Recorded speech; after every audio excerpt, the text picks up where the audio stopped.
Камчатка вслед за Коми прекращает полеты на чешских самолетах Ил-410. Причина – дефицит запчастей из-за санкций. Теперь краевым властям придется выделять больше субсидий для перевозки пассажиров на российской технике, сообщает РБК. Напомним, в начале этого года по этой же причине первыми от чешских «Элик» отказался наш Коми Авиатранс. Пассажиров пересадили на арендованные Ан-24.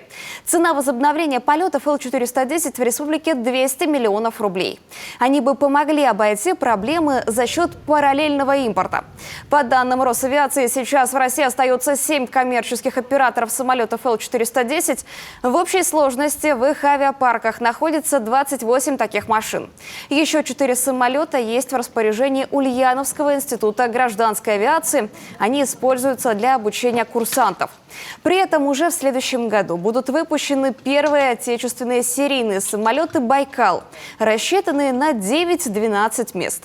Производственная программа 5 воздушных судов. Далее темпы производства будут наращиваться: 15 в 2025 году и 25 машин в год с 2026 года.